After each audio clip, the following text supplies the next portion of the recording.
Bung Karno waktu itu kebetulan saya ngobrol sama Masto. Masto itu Guntur Soekarno. Iya. Teman-teman waktu itu menuliskan tentang tradisi mudik dan open house para presiden. Saya menambahkan dari sisi Bung Karno yang memang belum ada waktu itu di referensi. Jadi menurut Masto, hari pertama saya ingat-ingat ya, Bung Karno itu sebagai presiden, dia mengkhususkan untuk pegawai istana. Pegawai istana untuk berbuka bersalaman. Hari pertama. Halal bihalal ya Mas? Halal bihalal. Dan kenapa mereka, Masto sederhana menyatakan karena ya selama 1 tahun mungkin Bapak pernah salah. Akhirnya di Lebaran itulah minta maaf kepada para pegawai. Itu. Nah, habis bersalaman, karena situasi ekonomi ya waktu itu nggak ada jamuan seperti zamannya Pak SBY, zamannya Jokowi, zamannya Prabowo juga nanti kan ada makanan juga ya. Ini nggak ada. Jadi pegawai itu langsung pulang. Itu.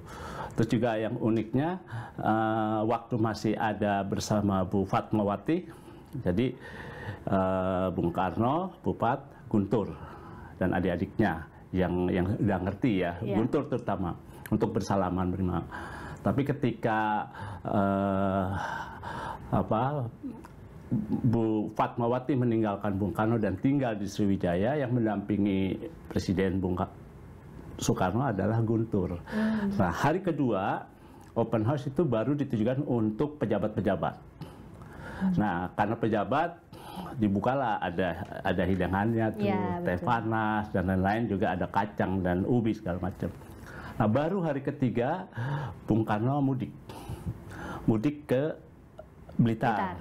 Waktu itu memang ada beberapa kali mudik. Ceritanya Masto itu ada yang naik kereta ke Malang, ada yang naik pesawat. Oh iya. Gitu. Nah, yang naik pesawat itu dari Malang baru jalan darat menuju Malang, menuju Blitar. Nah, naik kereta. Nah, di kereta itu juga ya namanya Bung Karno ya, orator. Jadi kadang-kadang di setiap stasiun pemberhentian itu didaulat oleh rakyat yang tahu bahwa kereta itu membawa Bung Karno. Yang Bung Karno di situ pidato.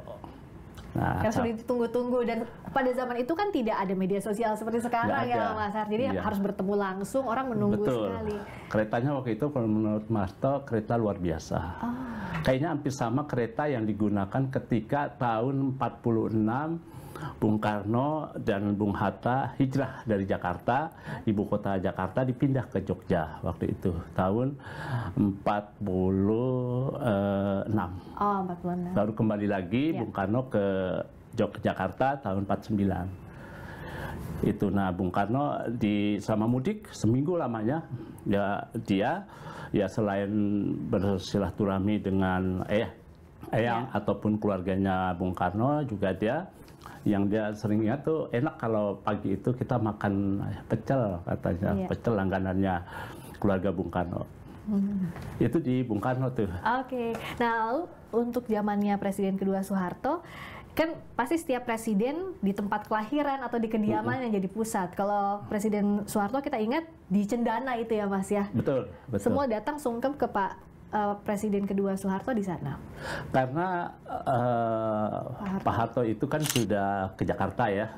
Begitu juga ibu kandungnya Butin ya, Eyang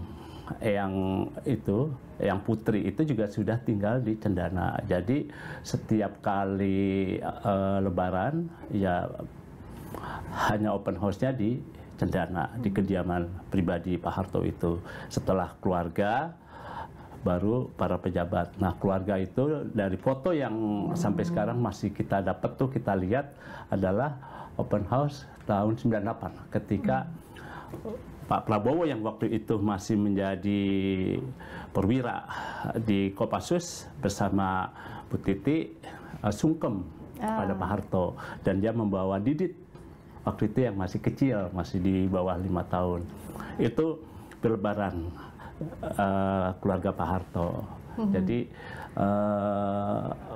memang situasi politik mulai dari 68 setelah ditetapkan sebagai presiden, kan situasi politik memang harus membuat Pak Harto ada di ibu kota. Dan kebetulan dari sebelumnya, dari tahun 60-an Pak Harto memang punya rumah di Cendana. Oke.